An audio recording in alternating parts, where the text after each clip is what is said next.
একবারে রাতে উঠলাম, উঠে ফোন টিপতে লাগলাম।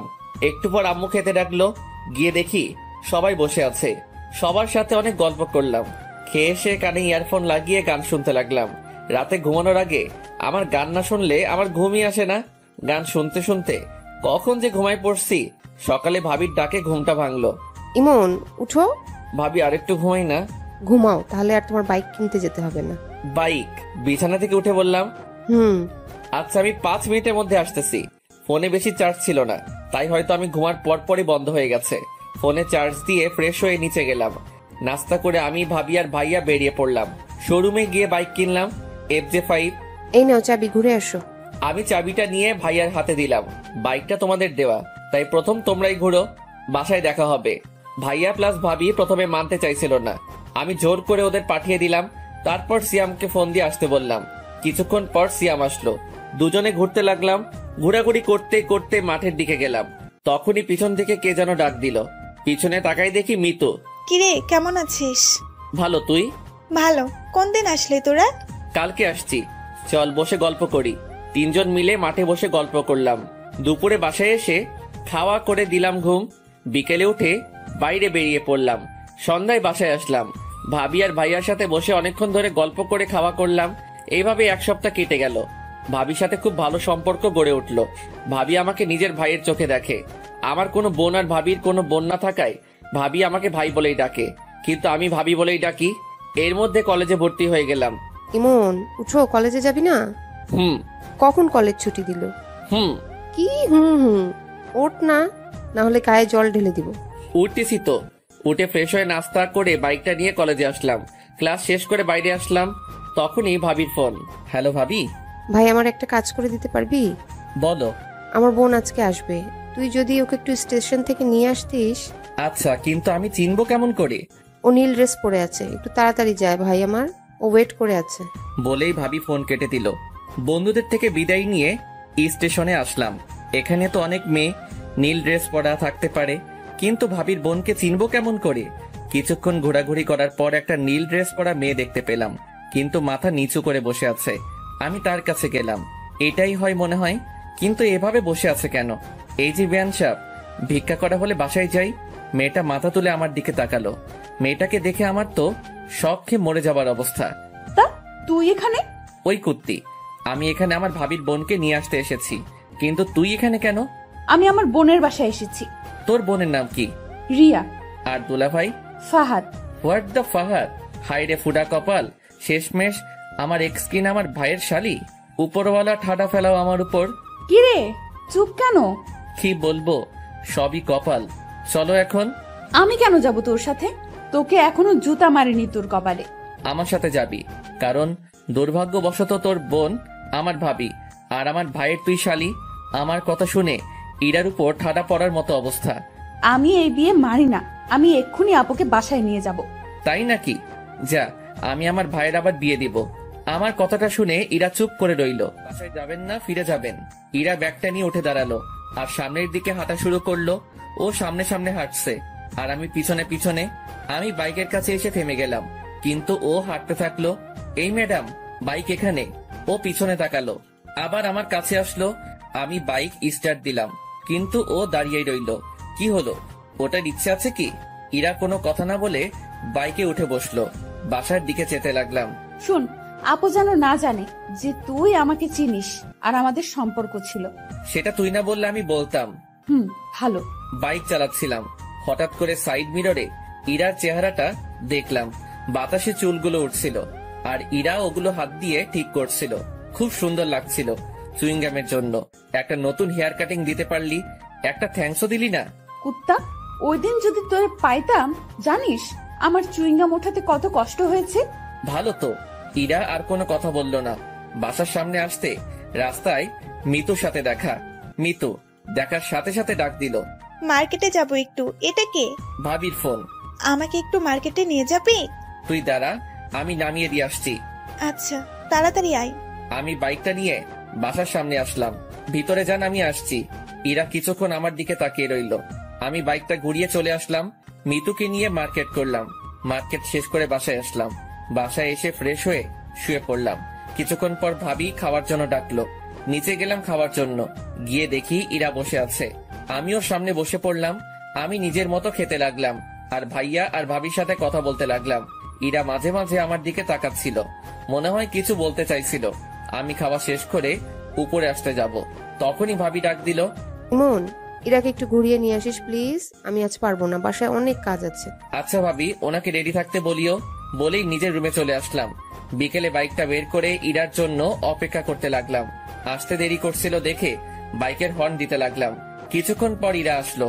সাদা ড্রেস, কপালে কালো টিপ, খোলা চুল, জাস্ট অসাম লাগছিল ওকে। ইরা আমার সামনে এসে দাঁড়িয়ে গেল। আমি মাথা নামিয়ে নিলাম। উঠুন। ইরাকে নিয়ে বাইকে ঘুরতে লাগলাম। হঠাৎ করে ফোনটা বেজে উঠলো। বাইকটা থামিয়ে ফোনটা বের করলাম। বের করে দেখি মিতুর ফোন। হ্যালো। কই তুই? পার্কের পাশের রাস্তায়। পার্কে আয়, আমি ওয়েট করছি। আচ্ছা দাদা। ফোনটা রেখে দিয়ে পার্কে গেলাম। গিয়ে দেখি মিতু বসে আছে। আমি বাইকটা রাখলাম। আপনি এখানে বসুন, আমি আসছি। আসলে আমি এখানে এসেছি ইরাকে জ্বালানোর জন্য, না হলে আসতাম না। আমি ভালো করেই জানি ইরা আমাকে এখনো খুব ভালোবাসে, কিন্তু প্রকাশ করে না। আমি মিতুর পাশে গিয়ে বসলাম, ওর সাথে কথা বলতে লাগলাম। এদিকে ইরা একাই বসে আছে আর ভাবতিছে। আমি পিছন থেকে একটা শব্দ পেয়ে পিছনে তাকিয়ে দেখি বাইকটা নিচে পড়ে আছে। আমি লাফ দিয়ে উঠে বাইকটার কাছে আসলাম। ও খোদা, আমার নতুন বাইক! কুত্তা, তোর বাইকেও ভাঙবো আর তোকেও! বলেই আমার পায়ে লাঠি দিয়ে মারলো। এত জোরে মেরেছে যে পায়ে লাগার সাথে সাথে ব্যথা শুরু হয়ে গেল। আরে আরে, লাগছে তো! একে তো আমার বাইক ভাঙছোস, তার উপর আমাকে মারলি। আজ তোকে ছাড়বো না। ইরা আমাকে লাঠি দিয়ে মারতে লাগলো। আমাকে মারা আজ তোকে ছাড়বো না বলে ওর হাতে লাঠিটা নিয়ে ফেলে দিলাম। ওর কোমরে হাত দিয়ে ওকে টান দিয়ে নিজের কাছে নিয়ে আসলাম। ইরা ছাড়ার জন্য ছটফট করছে। উত্তা, ছাড় আমায়। আমি ওর ঠোঁটে হাত দিয়ে চুপ করতে বললাম। ইরার ঠোঁটের কাছে ঠোঁট নিয়ে গেলাম। ইরা বড় বড় চোখ করে আমার দিকে তাকালো। ওর আরো কাছে যেতেই নিজের চোখ বন্ধ করে ফেললো। আমি ওর ঠোঁটের কাছে ঠোঁট নিয়ে গেলাম। ওর নিঃশ্বাসের শব্দ স্পষ্ট শুনতে পাচ্ছিলাম। ওর কাছে যাওয়ায় ও আরো জোরে নিঃশ্বাস নাম নিতে লাগলো। ওর ঠোঁটগুলো যেন আমাকে মারলো, টানতে লাগলো। ওর ঠোঁটগুলো গোলাপের পাপড়ির মতো লাগছিল। আমি ওর ঠোঁটের সাথে ঠোঁট মিলিয়ে দিলাম। ইরাকে কিস করার সাথে সাথে ও চোখ খুলে ফেললো। 3 মিনিট পরে ইরাকে ছেড়ে দিলাম। দুজনে হাঁপাতে লাগলাম। উত্তা, তুই আমাকে কিস করলি কেন? তুই আমার বাইক ভাঙতে চাইছিলি কেন? আমার ইচ্ছে হয়েছে, আমি ভাঙছি। আমার ইচ্ছে হয়েছে, আমি কিস করছি। কেন? আমার ঠোঁট কি তোর বাপের সম্পত্তি? না, আমার ভাবির সম্পত্তি। তাই দেখে তুই আমাকে কিস করবি? সেটা আমার বাইক ভাঙচুর করার আগে ভাবা দরকার ছিল। ইরা আর কোনো কথা বলল না। মিতুর কথা মনে পড়তেই আমি মিতুর কাছে আসলাম। মিতু ফোন টিপতেছে। তাহলে পিছনে কি হয়েছে? ও হয়তো দেখেনি। কিরে, কি করিস? তুই কই গেলি তখন? একটা কাজ ছিল, বাসায় যাব, চল। চল। মিতুকে বিদায় দিয়ে ইরার কাছে আসলাম। ইরা গাছের সাথে হেলানি দিয়ে দাঁড়ায় আছে। আমি বাইকটা তুলে স্টার্ট দিলাম। ইরা পিছনে এসে বসলো।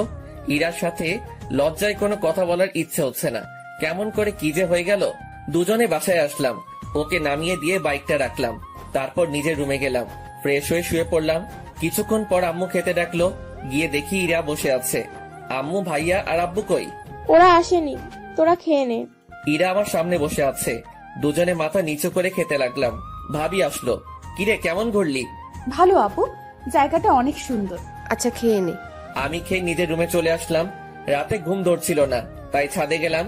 একটু পর মিতুর ফোন আসলো। কিরে, কি করিস? এই তো ছাদে দাঁড়িয়ে আছি, তুই? শুয়ে আছি। মিতুর সাথে কথা বলতে লাগলাম। হঠাৎ করে আমি সামনে তাকিয়ে দেখি ইরা। মিতু, ফোনটা রাখ, আমি পরে ফোন দিচ্ছি। আচ্ছা। মিতু ফোনটা কেটে দিল। ইরা আমার কাছে আসলো। কার সাথে কথা বলছিলি? মিতুর সাথে। এরপর থেকে যেন ওই ডাইনির সাথে কথা বলা আর দেখা করা না দেখি, বলে দিলাম। কেন, কথা বললে কি করবা? ইরা আমার কাছ থেকে ফোনটা নিয়ে নিল। ফোন পাবি না, যখন দরকার হবে আমার কাছে বলবি, আমি দিব। না, ফোন ছাড়া আমার ঘুম আসে না। ফোন লাগবেই আমার। বলছি না পাবি না। ইরার কাছ থেকে জোর করে ফোনটা নিতে গেলাম, তখনও মেয়েদের চোর পকেটে ফোনটা ঢুকিয়ে দিল। চোর পকেট কি জানতে চাহিয়ে লজ্জা দিবেন না? এইবার নিয়ে দেখা। মনটা খুব হতাশ হয়ে গেল। আমি নিচে যেতে লাগলাম। তখনই ইরা আমার হাতটা টেনে ধরলো আর ঠোঁটের সাথে ঠোঁট লাগিয়ে দিল।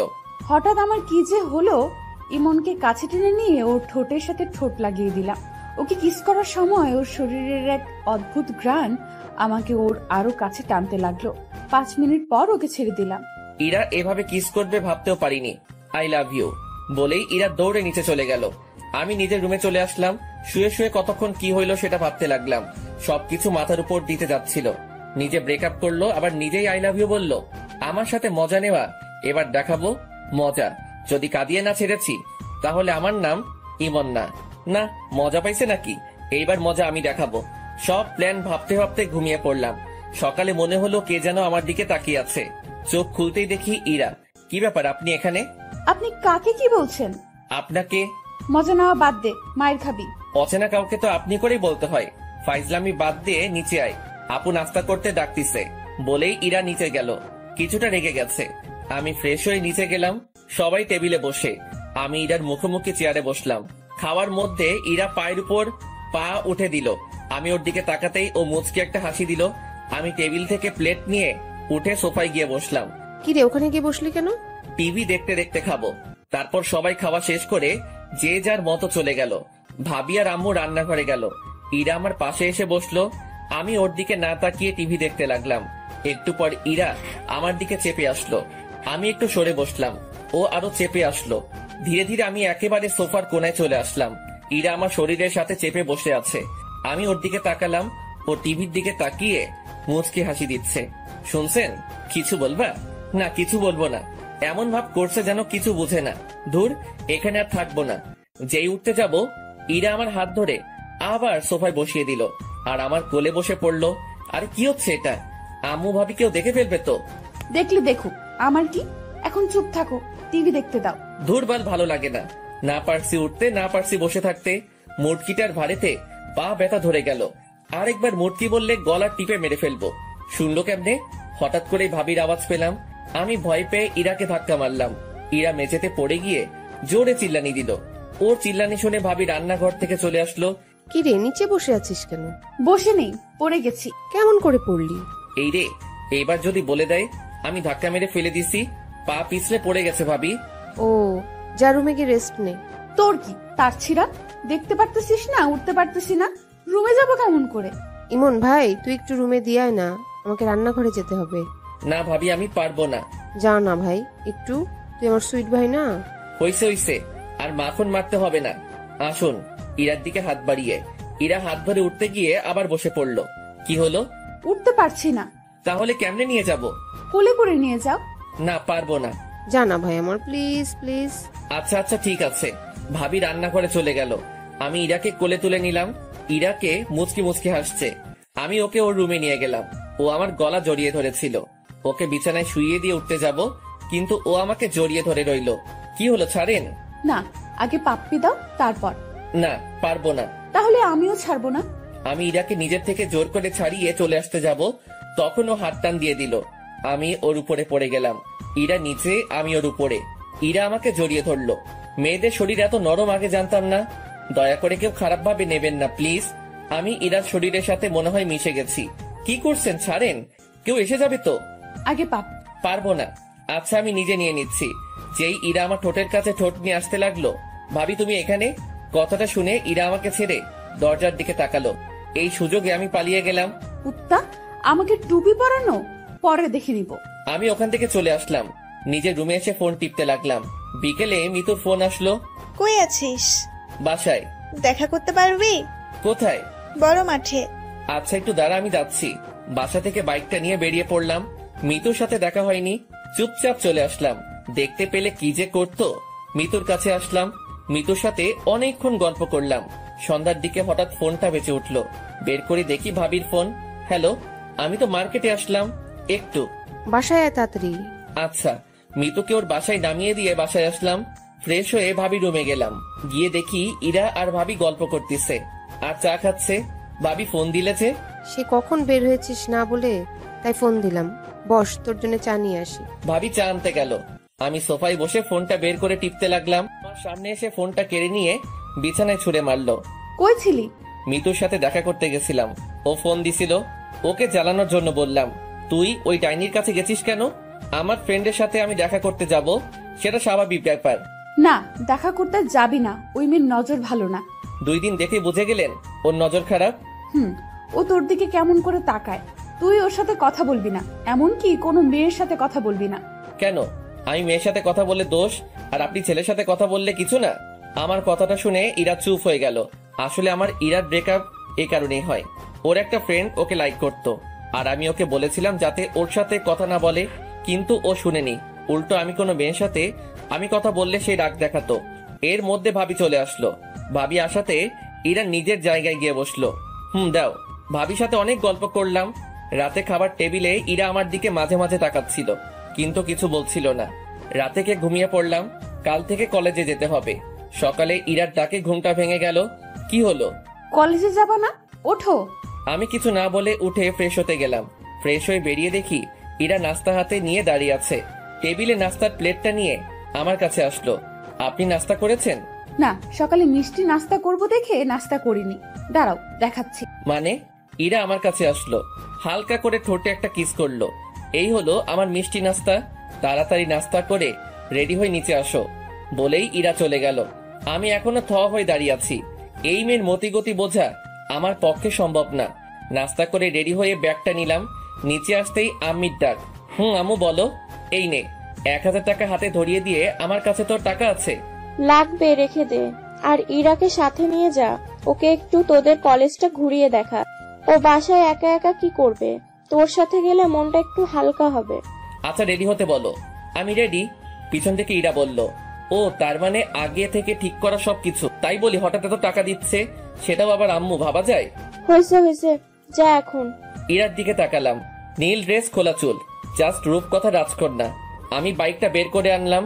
ইরা বাইরে দাঁড়িয়ে আছে। আমি ইরার সামনে গেলাম। কেমন লাগছে? আপনি কি ফ্যাশন শোয়ে যাচ্ছেন, না ছেলে পটাবেন যে এত সাজগোজ? ইরার মুখ কালো হয়ে গেল। ইরাকে এভাবে দেখলে কলেজের যে কোনো ছেলে ক্রাশ খাবে। তোমার যখন ভালো লাগছে না, তাহলে চেঞ্জ করে আসি। থাক, লাগবে না, উঠো। ইরা উঠে বসে আমাকে শক্ত করে জড়িয়ে ধরলো। ইরাকে নিয়ে কলেজে আসলাম। বাইকটা পার করে সিয়ামের কাছে আসলাম। সিয়াম ওর মামার বাসায় ছিল। কিরে, ইরা এখানে? সিয়ামকে সব বললাম। ভাই, তোর ভাগ্য বলতে হবে। কিন্তু ওকে আগে একটু ভালো মতো মজা দিতে হবে। আমাকে নিয়ে ফাইজলামি। তারপর দুজনে ইরার কাছে আসলাম। সিয়াম আর ইরা কথা বলল। আচ্ছা, এখানে থাকুন, আমরা ক্লাস করে আসছি। আমি কি করব এখানে? চত্বরে বসে থাকুন। আমি একা বসে থাকবো। থাকুন, আমি ক্লাস করে চলে আসব। আমি আর সিয়াম ক্লাসের দিকে যেতে লাগলাম। পিছনে ফিরে দেখি ইরা বসে আছে, আর কিছু ছেলে ওর দিকে যাচ্ছে, হয়তো কথা বলবে। ছেলেগুলো ইরার কাছে গিয়ে কি যেন কথা বলছিল। আমি আর সিয়াম ক্লাসে না গিয়ে ওদের কাছে গেলাম। কি হয়েছে ভাইয়া? আরে ইমন ভাই, তুমি এখানে? কি হয়েছে? আসলে ভাই, আমার ফ্রেন্ড এই আপুকে অনেক পছন্দ হয়েছে, তাই কথা বলতে আসছিলাম। ওটা তোদের ভাবি হয়? ভাই, আগে বলবা তো, ভুল হয়ে গেছে, আর হবে না। আপু, মাফ করে দেন প্লিজ। ছেলেগুলো চলে গেল। তোকে আজ ক্লাস করতে হবে না। তোকে নিয়ে বাইকটা নিয়ে আসি। বাইকটা নিয়ে ইরার সামনে আসলাম। ইরা উঠে শক্ত করে জড়িয়ে ধরলো। সবাই আমার দিকে তাকিয়ে আছে। ভাবিজি রোম্যান্স বাইরে গিয়ে কইরেন, এটা ক্যাম্পাস বলেই সিয়াম দৌড়ে চলে গেল। আমি বাইকটা জোরে টান দিলাম। বাইক আর মেয়ে পার্ট তো দেখাতে হবেই। সারাদিন ইরাকে নিয়ে বাইকে ঘুরলাম। ইরা সারাদিনে অনেক বকবক করেছে। বিকেলের দিকে বাসায় আসলাম। এসে ফ্রেশ হয়ে ঘুম দিলাম। সন্ধ্যায় ঘুম থেকে উঠে পুরো অবাক হয়ে গেলাম। ইরা আমাকে জড়িয়ে ধরে শুয়ে আছে, কিন্তু ও এখানে কখন এলো? আমি ইরার দিকে তাকিয়ে দেখতে লাগলাম। ফ্যানের বাতাসে চুলগুলো উঠছে, মুখটা খুব মায়াবী লাগছে। হঠাৎ করে ইরার ঘুমটা ভেঙে গেল। কি ব্যাপার, তুমি এখানে কখন আসলা? আসলে আপু তোমাকে ডাক দিতে বলছিল, কিন্তু এসে দেখি তুমি ঘুমাচ্ছ। আমারও ঘুম পাচ্ছিল, তাই এখানে ঘুমিয়ে পড়ি।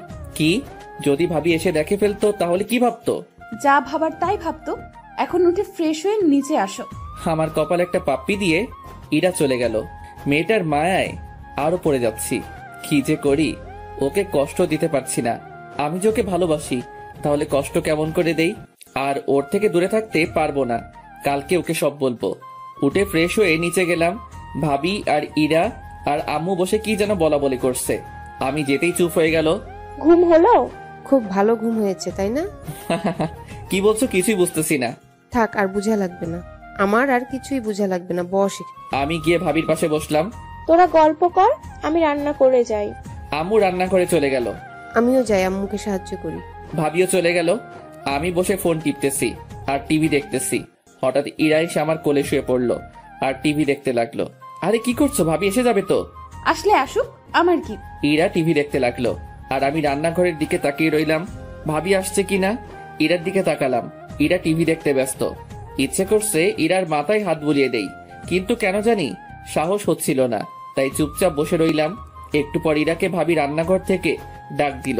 ইরা উঠে রান্নাঘরে চলে গেল। একটু পর 1 কাপ চা হাতে নিয়ে আসলো, এনে আমাকে দিল আর পাশেই বসে পড়লো। অর্ধেক চা খেতেই ইরা কাপটা নিয়ে বাকিটা চা খেতে লাগলো। আমি ওর দিকে তাকিয়ে রইলাম। কি হলো, এভাবে তাকিয়ে আছো কেন? না এমনি। বচ্চাত কোথাকার চায়ের কাপটা নিয়ে নিল। রাতে খাবার খেয়ে রুমে আসলাম, এসে গান শুনতে শুনতে ঘুমিয়ে পড়লাম। সকালে ঘুম থেকে উঠে ফ্রেশ হয়ে নিচে গেলাম। ইরা নাস্তার টেবিলে বসে আছে, আমিও বসে পড়লাম। খাওয়ার সময় ইরা পায়ে গোতা দিতে লাগলো। একসময় পা সরিয়ে নিলাম, ইরার পা চেয়ারের সাথে লাগলো, তাই হয়তো ওর মুখ কালো হয়ে গেল। আমি নাস্তা করে কলেজে আসলাম। আজ ইরা কলেজে আসেনি, কারণ ওর ভাবির সাথে মার্কেটে যাওয়ার কথা ছিল।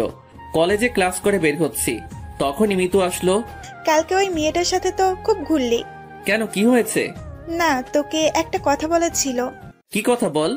এখানে না, বিকেলে পার্কে আয়। আচ্ছা চল, তোকে নামিয়ে দেই। মিতুকে বাসায় নামিয়ে দিয়ে বাসায় আসলাম।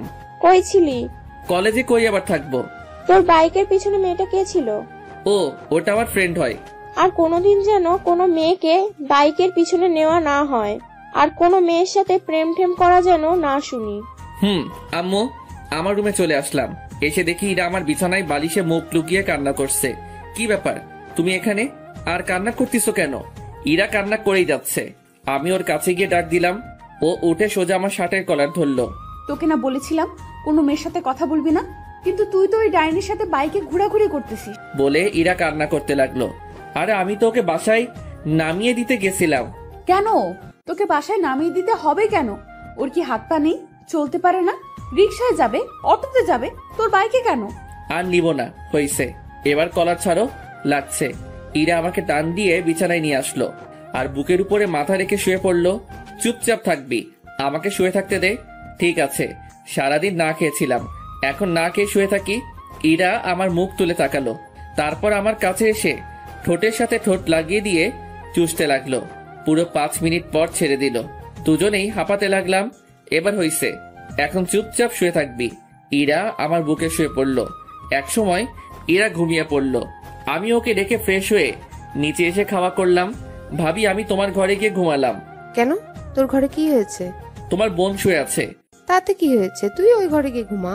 কি বলছো জাতা? আচ্ছা আচ্ছা, তুই আমার ঘরে গিয়ে শুয়ে পড়। আমি ভাবির ঘরে গিয়ে শুয়ে পড়লাম। বিকালে ঘুম থেকে উঠে দেখি ইরা আমার বুকের উপর মাথা রেখে শুয়ে আছে। কি মেয়ে রে বাবা। আমি ইরাকে ডাক দিলাম। একটু পর ইরার ঘোর ভাঙলো। চোখ মুখে ঘুমের ছাপ কম, রাগেরটাই বেশি। এভাবে তাকিয়ে আছো কেন? তোকে কি বলেছিলাম? আমার তো খিদে লাগছিল, তাই উঠে আসছিলাম। ভাবি বলল যে তুমি আমার রুমে শুয়ে আছো, তাই আমি যেন তার রুমে শুয়ে পড়ি। তাই আমি এখানে এসে শুয়ে পড়ছিলাম। দোষ করছে, আবার বড় বড় কথা। এখন চলো, আমাকে ঘুরতে নিয়ে যাবে। কিন্তু আম্মু যে বাইকে মেয়ে উঠতে মানা করছে। সেটা অন্য মেয়ে ওঠাতে মানা করেছি, আমাকে না। কেন? তোমার আম্মুকে গিয়ে বলো। আমি কি জানি? আমি রেডি হতে গেলাম, ইরা রেডি হতে গেল। আমি আম্মুর কাছে গেলাম। আম্মু, আমি কি ইরাকে বাইকে নিব? শুধু ইরাকে নিবি, আর ওকে যদি না নিস তাহলে তোর বাইক চালানো বন্ধ। ধুর, কিছুই বুঝি না। কি বলো তোমরা? বাইকটা বের করে দাঁড়িয়ে রইলাম। একটু পর ইরা এসে উঠে আমাকে শক্ত করে জড়িয়ে ধরলো। দুজনে পার্কের দিকে গেলাম। ইমন, গাড়ি দাঁড় করাও, আমি আইসক্রিম খাবো। আমি গাড়ি দাঁড় করিয়ে ওকে আইসক্রিম কিনে দিলাম। তুমি এখানে একটু দাঁড়াও, আমি ভিতর থেকে আসছি। আচ্ছা, তাড়াতাড়ি আসো। আমি পার্কের ভিতরে এসে দেখি মিতু বসে আছে। আমি ওর পাশে গিয়ে দাঁড়ালাম। কিরে, কখন এলি? একটু আগে, বস। আমাকে একটু তাড়াতাড়ি যেতে হবে। না, বসবো না। কি বলবি বল। I love you.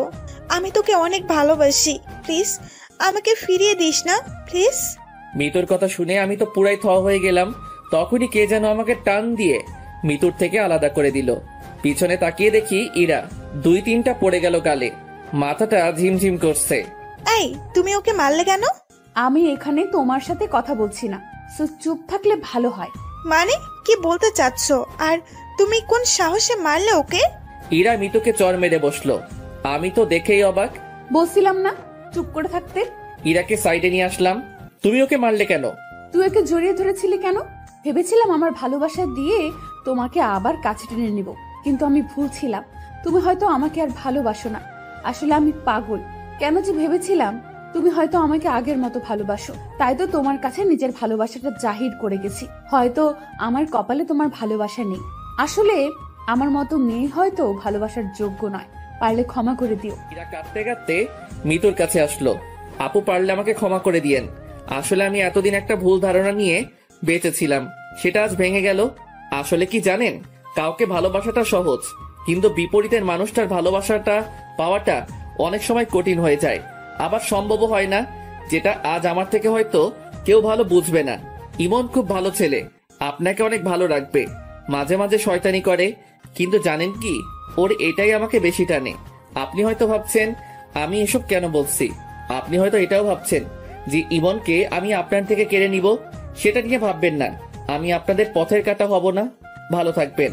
আর রাগের মাথায় তখন আপনাকে অনেক কিছু বলে ফেলেছি, পারলে মাফ করে দিয়েন প্লিজ। কথাটা বলে ইরা ওখানে থেকে কান্না করতে করতে চলে আসলো। আমি বাইক নিয়ে ইরার পিছন পিছন বাসায় আসলাম।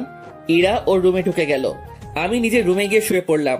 দূর কি করতে গেলাম আর কি হয়ে গেল, আমাকে ইরাকে বলতেই হবে সত্যিটা।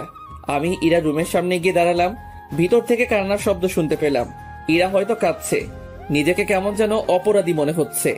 আমি ইরাকে ডাকতে শুরু করলাম, কিন্তু ইরা দরজা খুলল না। আমি দরজা ধাক্কাধাক্কি করতে লাগলাম। ইরা দরজা খুললো। প্লিজ আমায় একটু একা থাকতে দিন। যদি আপনি আরেকবার এভাবে এসেছেন তাহলে আমি এক্ষুনি এই বাসা ছেড়ে চলে যাব। কথাটা বলেই ইরা দরজা বন্ধ করে দিল। আমি রুমে চলে আসলাম। একটু পর ভাবি খাওয়ার জন্য ডাকলো, গিয়ে দেখি ইরা নেই। ইরার সাথে তোর কি হয়েছে? কই কিছু হয়নি তো।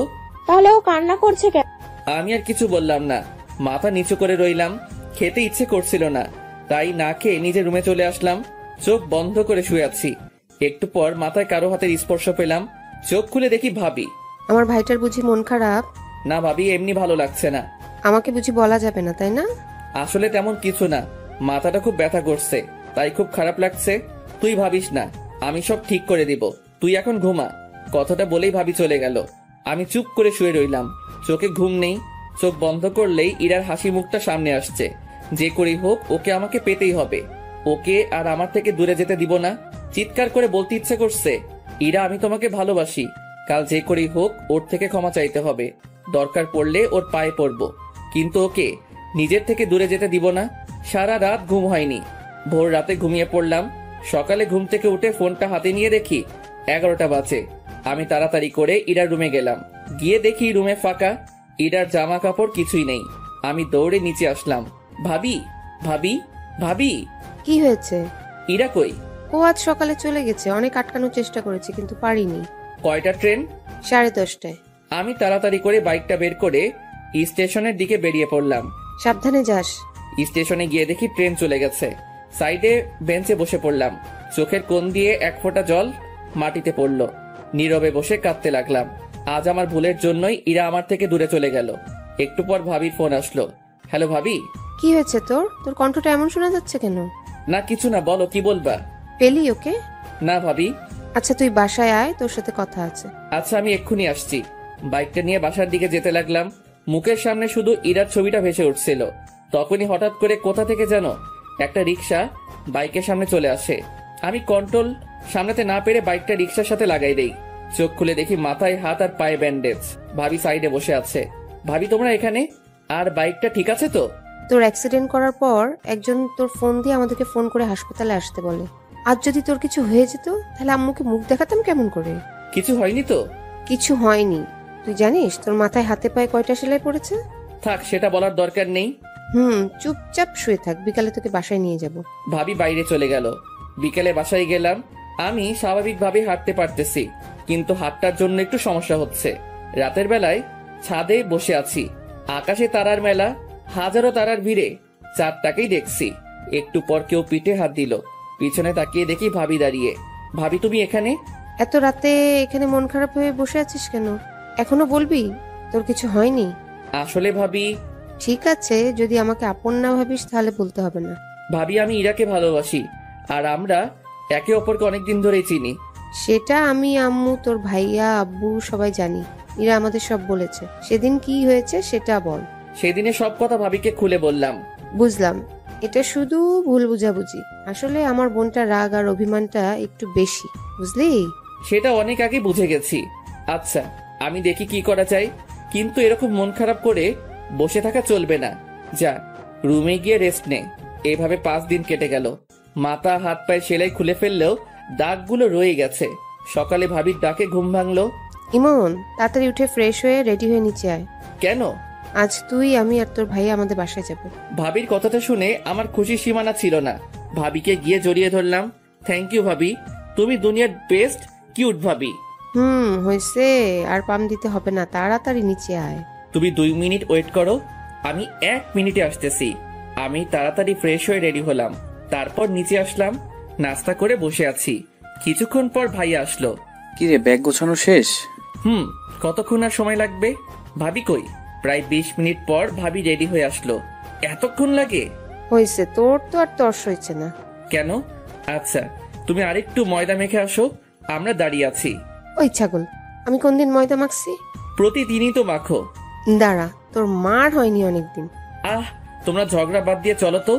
এমনিতেই তোমার ময়দা মাখতে অনেক সময় চলে গেছে, আর দেরি করলে ট্রেন মিস। ভাবি রাগ করছো কেন? ভাইয়া তো মজা করে বলছে। আমি তো জানি তুমি আটা সুন্দরী না। আমার ভাবি দেখতে অনেক কিউট। ঠিক আছে, তুই বলছিস বলে যাচ্ছি, না হলে ওর আজ খবর করে দিতাম। ভাবির কথা শুনে ভাইয়ার মুখটা একদম চুপসে গেল। এবার চলো, না হলে দেরি হয়ে যাবে। চল। তারপর একটা অটো নিয়ে স্টেশনে গেলাম। কিছুক্ষণ পর ট্রেন আসলো। আমার তো আর তর্স হইছে না, কখন যে পৌঁছাবো কে জানে। আমার ব্যাপারটা হয়তো ভাবি বুঝতে পারছে, তাই বারবার আমার দিকে তাকিয়ে মুচকি মুচকি হাসছে। কি হলো, হাসছো কেন? না, এমনি। তবে একটা কথা বলে দেই, আর 1 ঘন্টা লাগবে যেতে, তাই বারবার টাইম দেখা বন্ধ কর। কি 1 ঘন্টা? কেন, তুই কি 2 ঘন্টা শুনতে চাচ্ছিলি? আরে না, আমি তো ভাবছিলাম আধা ঘন্টা। আর বাবা রে বাবা, কি প্রেম পাগল দেবর আমার। দূর, তোমাদের যত সব আলতু ফালতু কথা। থাকবোই না আর এখানে। কথাটা বলার পর সিট থেকে উঠে ট্রেনের দরজার কাছে এসে দাঁড়িয়ে রইলাম। ইরা আর আমার কেটে যাওয়া দিনগুলোর কথা ভাবতে লাগলাম। এসব কথা ভাবতে ভাবতে হঠাৎ কাঁধে কার যেন হাত পড়লো। পিছনে তাকিয়ে দেখি ভাইয়া। আর কতক্ষণ দাঁড়িয়ে থাকবি? আমরা তো প্রায় এসে পড়ছি। তাড়াতাড়ি চল। চলো। কিছুক্ষণ পর স্টেশনে আসলো।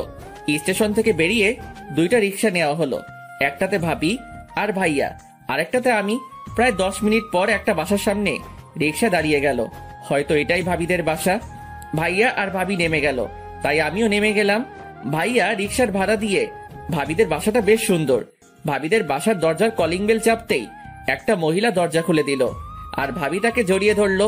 হয়তো এটা ভাবির মা আর আমার হবু শাশুড়ি। ভাইয়া ওনাকে সালাম দিলেন, সাথে আমিও। তারপর সবাই ভিতরে গেলাম। ইরা, ইরা, দেখ কারা এসেছে। একটু পর ইরা নেমে আসলো। চোখের নিচে কালো দাগ, মুখ চোখ শুকিয়ে গেছে। হয়তো সারা রাত ঘুমায় না। কেমন আছেন দোলা ভাই? ভালো আছি, তুই কেমন আছিস আপু? আমি তো ভালো আছি, কিন্তু তুই হয়তো ভালো নেই। চেহারার কি অবস্থা করেছিস বলতো? ঠিকই বলেছিস, তোদের ওখান থেকে আসার পর সারাদিন মনমরা হয়ে বসে থাকে, কারোর সাথে কথা বলে না। খেতে ডাকলে বলে খেতে ইচ্ছে করে না। আমি কি করব বল, ওকে নিয়ে খুব দুশ্চিন্তায় আছি। আচ্ছা ঠিক আছে, তুমি টেনশন নিও না, এখন আমি এসে গেছি না, সব ঠিক করে দিব। ইরা, ইমনকে দোতলা রুমটা দেখিয়ে দে। এতক্ষণ পর ইরার চোখ আমার উপর পড়লো। কিছুক্ষণ আমার দিকে তাকিয়ে রইল, তারপর আবার মাথা নিচু করলো। তারপর সামনের দিকে হাঁটতে লাগলো। আমি ওর পিছন পিছন হাঁটতে লাগলাম। কিছুক্ষণ পর একটা রুমের সামনে গিয়ে দাঁড়ালো। এটা আপনার রুম? ইরার মুখে আপনি কথাটা শুনে অনেক খারাপ লাগলো। আচ্ছা, ইরা পাশের রুমে ঢুকে গেল। হয়তো ওটা ওর রুম। ফ্রেশ হয়ে শুয়ে রেস্ট নিতে লাগলাম। কিছুক্ষণ পর ভাবি এসে খাওয়ার জন্য ডাকলো। গিয়ে দেখি রাজকীয় খাওয়া দাওয়ার ব্যবস্থা করা হয়েছে। আমরা আসার সময় কিছুক্ষণ থাকলেও এখন বাসায় অনেক লোক। আমি গিয়ে ভাইয়ার পাশে বসলাম। দুজনকে মরার মতো খাওয়ানো হলো। ভাইয়া ওদের জামাই, ভাইয়াকে খাওয়াক, কিন্তু আমাকে এত খাওয়ানোর কি দরকার ছিল? কোনো মতে রুমে এসে শুয়ে পড়লাম। কি ব্যথা, পেটটা মনে হয় ফেটে যাবে। সবাই জোর করে ভালোই খাইয়েছে। ভাইয়ার যে কি অবস্থা হচ্ছে কে জানে। ব্যথা। হঠাৎ কে যেন রুমে ঢুকলো। তাকিয়ে দেখি একটা মেয়ে। ভাইয়া, আসতে পারি? আসো। এই নিন। হাতে একটা 7 আপের বোতল ধরিয়ে দিয়ে। যাক, মেয়েটা মনের কষ্ট বুঝছে। তোমাকে তো ঠিক চিনলাম না। আমার নাম সিনথি, আমি আপনার ভাবির চাচাতো বোন। ও আচ্ছা, ভাইয়া একটা কথা বলবো? বলো। আপনার কপালে আর হাতে এই দাগ কিসের? আমি কিছুদিন আগে অ্যাক্সিডেন্ট করেছিলাম, এগুলো তারই ভালোবাসা। আচ্ছা ভাইয়া, আমি এখন আসি, আপনি রেস্ট নিন। সিনথি চলে গেল। আমি বেশ বুঝতে পারছি ওকে ইরাই পাঠিয়েছে আমার কি হয়েছিল শোনার জন্য। আমি মনে মনে হেসে উঠলাম। খুব ক্লান্ত লাগছিল, তাই ঘুমিয়ে পড়লাম। বিকেলে ভাবির ডাকে ঘুম ভাঙলো। কি হয়েছে ভাবি, ডাকতিস কেন? ঘুরতে যাব, চলো। যাও তোমরা, আমি যাব না। ও, ইরাও যাবে আমাদের সাথে, তুই যাবি না? ঠিক আছে। কি? দাঁড়াও, আমি এক্ষুনি রেডি হচ্ছি। ছাগল, তাড়াতাড়ি কর। আমি রেডি হয়ে নিচে গিয়ে দেখি সবাই দাঁড়িয়ে আছে। তারপর বাইরে গিয়ে 2টা রিক্সা নেওয়া হলো। একটাতে ভাবি আর ভাইয়া, আরেকটাতে আমি আর ইরা। ইরা রিক্সার এক কোণে, আমি এক কোণে। ইরা অন্যদিকে তাকিয়ে আছে আর আমি ইরার দিকে। হঠাৎ একটা গর্তে চাকা পড়ায় ইরা আমার কাছে চলে আসলো। আমি ইরার হাতের উপর যেই হাত দিতে যাব অমনি ও হাত সরিয়ে নিল। তারপর সবাই পার্কে গেলাম। ভাইয়া আর ভাবি এক জায়গায় বসে বাদাম খাচ্ছে আর গল্প করতেছে, আর এদিকে আমি শুধু বাদাম খাচ্ছি আর ইরা আনমনা হয়ে বসে আছে। একটু পর একটা ছেলে এসে ইরার পাশে দাঁড়ালো। কিরে, কেমন আছিস? ভালো, তুই? ভালো। এটা কে? এটা দুলা ভাইয়ের ভাই। ও আচ্ছা, হঠাৎ এখানে? এমনি ঘুরতে আসলাম। ছেলেটি ইরা আর আমার মধ্যে বসে আছে, ইরার সাথে গল্প করতে লাগলো। আমি চুপচাপ ওদের কথা শুনতে লাগলাম। ইরা এতক্ষণ চুপ করেছিল, কিন্তু এখন ছেলেটার সাথে হেসে কথা বলছে। এটা দেখে মাথায় রক্ত উঠে গেল। মনে হচ্ছে ছেলেটাকে উড়াধুরা দেই, কিন্তু কি করব, ইচ্ছা থাকলেও উপায় নেই। ভাইয়া ভাবি দেখলে খারাপ ভাববে। তখনই দেখলাম একটা মেয়ে দূরে বসে একলা ফোন টিপতেছে। দাঁড়াও, আমাকে ডাকানো, এবার দেখাচ্ছি। আমি ওদের ওখান থেকে উঠে মেয়েটার কাছে আসলাম। কারোর জন্য অপেক্ষা করছেন? কেন বলুন তো? না, একা বসে আছেন তাই বললাম। একা বসে থাকলে কি কারোর জন্য অপেক্ষা করা হয়? আসলে সেটা না, কিন্তু এখানে তো কেউ একা আসে না, তাই বললাম আর কি। ও, তাহলে আপনিও একা আসেননি? একা আসিনি সেটা ঠিক, কিন্তু একাই আছি। আপনার কথা ঠিক বুঝলাম না। অত বুঝে কি হবে বলেন তো, আমি ইমন। নিশি। আমার কথার উত্তরটা কিন্তু পেলাম না। কোনটা? এই যে কারোর জন্য অপেক্ষা করছেন কিনা। না, তেমন কেউ নেই। ও, আপনার কেউ আছে? জি আছে। কে সে? ওই যে দেখছেন একটা ছেলের পাশে একটা মেয়ে বসে আছে, ওইটা। মানে আপনার গার্লফ্রেন্ড আরেকজনের সাথে বসে কথা বলছে আর আপনি এখানে বসে আছেন? ব্যাপারটা ঠিক হজম হলো না। সে অনেক কাহিনী, অন্য একদিন বলবো। ফ্রেন্ডস। ফ্রেন্ডস। আমি রিয়ার সাথে গল্প করতে লাগলাম। এদিকে ইরা রিয়াদ। কিরে, কি হলো? ওদিকে কি দেখছিস? কিছু না। তোর কি হয়েছে বলতো? আছে, চলো বাসায় যাব এক্ষুনি। একটু পর যাই, তুই বস এখানে। বলছি না বাসায় যাব, তাড়াতাড়ি উঠ। দুলা ভাই উঠেন তো। আচ্ছা, ইরা যখন বলছে চলো চলে যাই, কিন্তু ইমন কই? কথা বলা শেষ হলে চলুন বাসায় যাব। আচ্ছা চলো। আমি নিশিকে বলে চলে আসলাম। আসার সময় অবশ্য ওর নাম্বারটা নিয়ে এসেছি। বাসায় আসলাম। আসার সময় অবশ্য ইরার মুখটা দেখার মতো ছিল। মাঝে মাঝে আমার দিকে রাগি লুকে তাকাচ্ছিল, মনে হচ্ছে চোখ দুটো দিয়ে খেয়ে ফেলবে। বাসায় এসে ফ্রেশ হয়ে নিচে গেলাম। সবাই একসাথে খাওয়া দাওয়া করলাম, ইরাও ছিল সাথে। রাতে ঘুম আসছিল না, তাই ছাদে গিয়ে দাঁড়ালাম। পকেট থেকে একটা সিগারেট বের করে ধরলাম আর রাতের আবহাওয়াটা উপভোগ করতে লাগলাম। সিগারেট খাওয়াটা আমার নেশা না, দিনে 1টা থেকে 2টা আর না খেলে নাই। হঠাৎ একটু পর কারো পায়ের আওয়াজ পেলাম, সিগারেটটা লুকিয়ে ফেললাম। ইরা ছাদে উঠলো, সিগারেটটা দূরে ফেলে দিতে চাইলাম, কিন্তু দিলাম না। দেখি ও কি করে। ইরা ছাদের এক কোণে চলে গেল, আমি ওখানে দাঁড়িয়ে সিগারেট খেতে লাগলাম। এটা কি আপনার বাসায় যে এখানে সিগারেট খাচ্ছে? না, কেন? এখানে সিগারেট খাওয়া বারণ নাকি? হ্যাঁ বারণ, আর এই ছাদে যাত্রার আশা এলাও না। এক্ষুনি নেমে যান। তাহলে যাত্রার মধ্যে পড়ি? হ্যাঁ, আমার তো সেটাই মনে হচ্ছে। ও ভালো তো, কথায় ভালোই বিষ ঢালতে শিখে গেছো। যাই হোক, আমি নেমে যাচ্ছি। কথাটা বলেই নিচে চলে আসলাম। ইরাদের বাসার পাশে একটা চায়ের দোকান আছে, ভাবিকে বলে ওখানে গেলাম। গিয়ে একটা সিগারেট কিনে খেতে লাগলাম। ইরা ছাদ থেকে আমার দিকে তাকিয়ে আছে। অন্ধকারে ওকে দেখতে না পেলেও চাঁদের আলোয় ওর ছায়াটা ঠিকই দেখা যাচ্ছে। সিগারেটের ধোঁয়ায় ইরার দেওয়া বিষগুলোকে মন থেকে বের করার চেষ্টা করতে লাগলাম। কিছুক্ষণ পর বাসায় ঢুকলাম। ভিতরে ঢুকে দেখি ইরা দাঁড়িয়ে। ওর মুখোমুখি না হয়ে রুমে চলে গেলাম। গিয়ে শুয়ে পড়লাম। কোনোভাবেই হার মানলে চলবে না, পুরো চেষ্টা করতে হবে। কোনো মতেই আমি ইরাকে আমার জীবন থেকে আলাদা হতে দিব না। এসব ভাবতে ভাবতে ঘুমিয়ে পড়লাম। সকালে ঘুম থেকে উঠে ফ্রেশ হয়ে নিচে গেলাম। ভাইয়া নাস্তা করছে, পাশে সিনথিয়া আর ইরাও আছে। আমি গিয়ে সিনথির পাশে বসলাম। আমি আমার মতো খেতে লাগলাম। এর মধ্যে সিনথি আমার কানের কাছে আসলো, ভাইয়া আপনি আর আমি আজ ঘুরতে যাব। পাশ থেকে কথাটা হয়তো ইরা শুনতে পেল। ইরা সিনথির দিকে রাগি লুকে তাকালো। ওর চোখ দেখে সিনথির যায় যায় অবস্থা। এত কথা কিসের? খাওয়ার সময় যা। আর ওকে খেতে দে আগে। উপরে যা। সিনথি ভয় পেয়ে উপরে পালালো। ইরা আমার দিকে একবার তাকিয়ে উঠে গেল। ওর চোখ দিয়ে মনে হয় আগুন ঝরছে। সারাদিন ইরার সাথে কোনো কথা হয়নি। বিকেলে বাজারে যাওয়ার জন্য বের হলাম, তখনই সিনথি আসলো। ভাইয়া কই যান? একটু মার্কেটে যাব। ও আমিও যাব, চলুন, আমার কিছু কেনাকাটা করার আছে। আমি আর সিনথি বেরিয়ে পড়লাম। মার্কেটে গিয়ে সিনথি কেনাকাটা করতে লাগলো। তখন একটা শপে একজোড়া পাইল দেখে খুব পছন্দ। আমি পাইলগুলো ইরার জন্য কিনে নিলাম। ইরার পাইল অনেক পছন্দ। আমরা মার্কেট থেকে বেরিয়ে আসবো, তখনই দেখলাম ইরা মার্কেটের ভিতরে যাচ্ছে। ভাবলাম এক্ষুনি পাইলগুলো ওকে পরিয়ে দেই, তাই ওকে ডাকতে লাগলাম। কিন্তু ও না শোনার ভান করে চলে যেতে লাগলো। আমি দৌড়ে গিয়ে ওর হাতটা ধরলাম। কি হলো, কি হলো? এতক্ষণ ধরে ডাকছি, শুনতে পাচ্ছ না? জানোয়ার, রাস্তাঘাটে মেয়েদের দেখলে হাত ধরার ইচ্ছে হয়? কুত্তা, বাবা মা শিক্ষা দেয়নি? তোর মতো ছেলেদের জন্মের ঠিক নেই, সেই জন্য তোরা এমন করিস। আর একদিন যদি দেখি তাহলে বুঝতে পারবি। কথাগুলো বলে ইরা চলে গেল। আমি ওখানে দাঁড়িয়ে রইলাম। আশেপাশে সব মানুষ সবাই আমার দিকে তাকিয়ে আছে। অজান্তেই চোখ দিয়ে পানি পড়তে লাগলো। ইরা এমনটা করতে পারলো? হয়তো ভুলটা আমারই, কিন্তু আমার বাবা মা নিয়ে না বললেই পারতো। আজ বুঝে গেলাম ওর মনে আমি আর নেই। তাড়াতাড়ি করে নিজের চোখের জল মুছে ফেললাম। হঠাৎ করে কাঁধে কারোর হাতের স্পর্শ পেলাম। তাকিয়ে দেখি সিনথি। আরে বাদ দাও, আমি কিছু মনে করিনি। আরে কি বলছো তুমি? কেন ক্ষমা চাইছো? তুমি তো কিছু করনি। সব দোষ আসলে আমার ভাগ্যের। আসলে কি জানো, মানুষ যখন কাছে কিছু পায় তার মর্যাদা দিতে পারে না, আর যখন সেটা চলে যায় তখন সেটা তার কাছে অনেকটা দামি হয়ে যায়। আর কিছু সময় উপর থেকে সেটা লেখা থাকে না।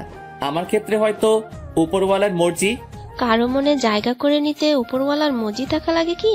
হয়তো বা না, কিন্তু সম্পর্কটা একটা পরিণতি পেতে গেলে, একটা হ্যাপি এন্ডিং এর জন্য তার আদেশ থাকা লাগে। তার ইচ্ছে না থাকলে রাস্তা একসাথে আসলেও ঠিকানাটা আলাদা হয়ে যাবেই। তোমার কথার কিছুই বুঝলাম না। একদিন বুঝতে পারবা। চলো বাসায় যাই। চলো। বাসায় আসলাম, ভাবি আমাদের কাছে আসলো। কিরে, তোর গালে কিসের দাগ? জানো ভাবি, ইরা আপু না? কথাটা বলার আগেই আমি সিনথিকে থামিয়ে দিলাম। কিছু না ভাবি, গালে একটা মশা বসেছিল, ওটাকে মারতে গিয়ে দাগ পড়ে গেছে। ভাবি আমার দিকে তাকালো। যা উপরে গিয়ে ফ্রেশ হয়ে নে।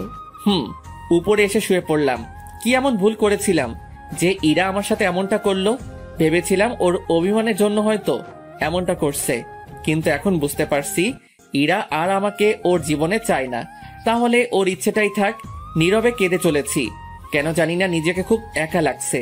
মনে হচ্ছে জীবন থেকে কিছু একটা চিরদিনের মতো হারিয়ে গেল। শত চেষ্টায় তাকে আটকে রাখতে পারলাম না। চারদিকটা কেমন যেন অন্ধকার হয়ে আসছে। চোখের পাতাগুলো জলে ভিজে গেছে। ভালোবাসা আমার সাথী না হলেও কষ্টগুলো আজ আমার সাথে ঠিকই আছে। ভালোবাসার সবচেয়ে বড় পাওনাটা হয়তো পেয়ে গেলাম। নিজেকে শেষ করে দেওয়ার ইচ্ছে করছে, কিন্তু সেটা করলে আম্মু আব্বু ভাইয়া ভাবিকে ধোকা দেওয়া হবে। তাই এই যন্ত্রণা নিয়েই সারা জীবন হয়তো কাটিয়ে দিতে হবে। সারা রাত কেঁদেই গেলাম। বাইরে খেয়ে এসেছি বলাই ভাবি আর ডাকেনি। জ্যোৎস্না রাতে জানালার পাশে বসে আছি। চাঁদের আলোয় কেমন যেন একটা মায়া আছে। আজ বুঝলাম কেন জ্যোৎস্না রাতের চাঁদ সবার পছন্দ। রাতের একলা সময় পুরনো কথাগুলো মনে করিয়ে দেয়। তা ভালো হোক বা খারাপ, রাতের আকাশ কখনো কাউকে একা রাখে না, সাথে রেখে দেয় কিছু কষ্টদায়ক পুরনো স্মৃতি। সারা রাত ঘুমাতে পারলাম না। সকালে ফ্রেশ হয়ে নিচে গেলাম। চোখের নিচে কালো দাগ পড়ে গেছে। মাথাটা কেমন যেন ঝিমঝিম করছে। ভাবির সাথে কথা বলে বাইরে চলে আসলাম। বাইরে এসে চায়ের দোকানের দিকে যেতে লাগলাম। হঠাৎ কি যে মনে হলো, পিছনে তাকিয়ে দেখি ইরা আসছে। আমি কিছু না বলে এক দোকান থেকে এক প্যাকেট সিগারেট কিনে একটা সিগারেট ধরিয়ে পার্কের দিকে গেলাম। একটু পর ইরা ওর কিছু বান্ধবীর সাথে পার্কে এলো। আমি ওকে দেখে মাথা নিচু করে রইলাম আর নীরবে সিগারেট খেতে লাগলাম। হঠাৎ করে চোখ দিয়ে জল পড়তে লাগলো। তাড়াতাড়ি জল মুছে বড় একটা নিঃশ্বাস নিলাম। তারপর আরেকটা সিগারেট ধরলাম। এদিকে ইরা ইমনকে সিগারেট কেনা দেখে ওর পিছনে পিছনে আসে, সাথে কিছু ফ্রেন্ডকেও নিয়ে আসে যাতে ইমন বুঝতে না পারে। ইরা ইমনের দিকে এক দৃষ্টিতে তাকিয়ে আছে। কালকের ঘটনার জন্য ইরাও সারা রাত ঘুমাতে পারেনি। সারা রাত ইমনের জন্য কেঁদেছে। কাল কেন যে ওর সাথে এমন ব্যবহার করলাম, আজ আমার জন্য ও এত কষ্ট পাচ্ছে। সব আমার জন্য। কোন মুখে ওর কাছে যাব আমি? মনে মনে ইরা। এসব কথা ভাবতে ভাবতে ইরা কেঁদেই ফেললো। কি রে, কাঁদছিস কেন? ইরা কেঁদেই চলেছে। আরে বলবি তো? ইরা আর ওই জায়গায় না থেকে বাসায় চলে আসে। বাসায় এসে দরজা বন্ধ করে কাঁদতে থাকে। আমি একটু পর সামনে তাকিয়ে দেখি ইরা নেই। সারাদিন পর বিকেলে বাসায় যাই। ভাবি অনেকবার ফোন দিয়েছে কিন্তু ফোন ধরিনি। বিকেলের দিকে বাসায় গিয়ে দেখি ভাবি বসে আছে। কই ছিলি? বাইরে। কি হয়েছে তোর বলতো? কাল বাজার থেকে আসার পর থেকে কেমন যেন হয়ে গেছিস। কিছু হয়নি। তাই উপরে যা, তোর সাথে আমি একটু পরে কথা বলছি। আমি রুমে এসে শুয়ে পড়লাম। মাথাটা খুব ব্যথা করছে। একটু পর ভাবি আসলো। তুই সিগারেট খাস? আর যেন কোনোদিন সিগারেট খাওয়া না দেখি। তারপর ভাবি আমার কাছে আসলো, আমার মাথায় হাত বুলিয়ে দিতে লাগলো। ইরা কি বলেছে তোকে? কিছু বলেনি। তুই বলবি না আমি জানি। ভাবি সিনথিকে ডাক দিল। একটু পর সিনথি রুমে আসলো। কাল মার্কেটে কি হয়েছিল? কই কিছু হয়নি তো আপু। আরেকবার মিথ্যা কথা বললে থাপ্পড় মেরে গাল ফাটিয়ে দিব, বজ্জাত মেয়ে। ভাবির ধমকে সিনথি কেঁদে দেয়। কান্না করা বন্ধ করো। ভাবির ধমকে সিনথি চুপ হয়ে যায়, কিন্তু চোখ দিয়ে জল পড়েই যাচ্ছে। এখন বল কাল কি হয়েছিল? একটাও যদি মিথ্যা কথা বলেছিস তাহলে আজ তোর একদিনকে আমার একদিন। সিনথি সব কথা ভাবিকে বলে দেয়। ভাবি রেগে আগুন হয়ে যায়। আমার হাত ধরে ইরার রুমে নিয়ে যেতে লাগলো। ভাবি আমার কথাটা শুনো, ইরার কোনো দোষ নেই। আমি ওর হাত ধরেছিলাম। তাতে কি হয়েছে? এর আগে মনে হয় তুই ওর হাত ধরিসনি, আর হাত ধরেছিস বলে তোকে মারবে, বাবা মা তুলে গাল দিবে। ভাবি আমার কথাটা শুনো একবার। একদম চুপ করে থাকবি। ভাবির এমন রূপ কোনোদিনও দেখিনি। ভাবি রেগে একদম আগুন হয়ে আছে। ভাবি আমাকে ইরার রুমে নিয়ে গেল। ইরা জানালার পাশে দাঁড়িয়ে আছে। তুই কাল ইমনকে কেন মেরেছিস? ও কোন সাহসে আমার হাত ধরেছিল? আপু আমার কথাটা শুন। চুপ। তোকে নিজের বোন বলতে ঘৃণা করছে। তুই জানিস ইমন তোকে কতটা ভালোবাসে? তাও তুই ওকে অপমান করলি, ওর বাবা মা নিয়ে গালি দিলি। ওর বাবা মা এখন আমারও বাবা মা। তুই এতটা নীচ হয়ে গেছিস জানতাম না তো। ইরা নীরবে কান্না করে যাচ্ছে। আজ থেকে তোর সাথে আমার কোনো সম্পর্ক নেই। আমারই ভুল। আমি কেন ইমনকে এখানে আনতে গেলাম, কালকেই আমরা এখান থেকে চলে যাব। তারপর আর কোনো দিনও এই বাসায় আসবো না। ইরা কোনো কথা বলছে না, শুধু কান্না করছে। ইমন ভাই, আমাকে মাফ করে দে। আমার বোন এমনটা করবে আমি ভাবতেও পারিনি। আমি ওর হয়ে তোর কাছে মাফ চাইছি। কি করছো ভাবি? তুমি আমার বড়, তোমার মাফ চাওয়া মানায় না। ভাবি ওখান থেকে চলে গেল। আমি ইরার দিকে একবার তাকালাম। ইরা আমার দিকে তাকিয়ে আছে। চোখ দিয়ে জল পড়ছে, যেন কিছু বলতে চাইছে। ওর মুখটা খুব মায়াবী লাগছে, কিন্তু এই মায়ায় আর জড়িয়ে লাভ নেই। আমার রুমে চলে আসলাম। একটু পর ভাবি এসে আমার কাপড় গুছিয়ে দিতে লাগলো। ভাবি, ও তো তোমার নিজের বোন, তুমি কি ওর সাথে কথা না বলে থাকতে পারবা? এরকম বোনের দরকার নেই যে মানুষকে মানুষ মনে করে না। কিন্তু ভাবি। চুপ, একটা কথাও বলবি না। সব কাপড় চোপড় গুছিয়ে দিয়েছি, কাল সকালে তাড়াতাড়ি বের হতে হবে। ঘুমিয়ে পড়। কথাটা বলেই ভাবি বেরিয়ে গেল। রাতে ঘুম আসছে না। জানালার কাছে গিয়ে দাঁড়িয়ে রইলাম। বাইরে হালকা বাতাস বইছে, পরিবেশটা মনোরম মনে হচ্ছে। হঠাৎ করেই ইরার জন্য কেনা পায়েল দুটোর কথা মনে পড়লো। ব্যাগ থেকে পায়েলগুলো বের করে নাড়াচাড়া করতে লাগলাম। ইরার জন্য বসে বসে একটা চিঠি লিখলাম। পায়েল আর চিঠিটা নিয়ে ইরা রুমে গেলাম। দরজা খোলা আছে। ভিতরে গিয়ে দেখি ইরা ঘুমিয়ে আছে। ওর পায়ের কাছে গিয়ে পায়েল দুটো পরিয়ে দিলাম। চিঠিটা পায়েলের সাথে আটকে দিলাম। কিছুক্ষণ ওর খাটের পাশে বসে ওকে দেখতে থাকলাম। ওকে দেখে মন ভরছেই না। অনেকক্ষণ বসে থাকার পর ওর কপালে একটা মায়া এঁকে দিয়ে নিজের রুমে চলে আসলাম। সারা রাত ওর সাথে কাটানো কথাগুলো ভাবতে লাগলাম।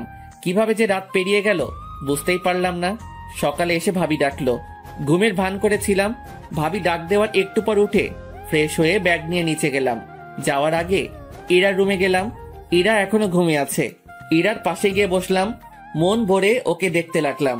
ওর চুলগুলোর জন্য মুখটা ভালো করে দেখতে পাচ্ছিলাম না। চুলগুলো আলতো করে সরিয়ে দিলাম। তারপর ওর কপালে একটা ভালোবাসার পরশ এঁকে দিলাম। তখন ইরা নড়ে উঠল। পায়ের মধ্যে পায়েলের সাথে চিঠিটা দেখলাম। বুক বড় নিঃশ্বাস নিয়ে চলে আসলাম।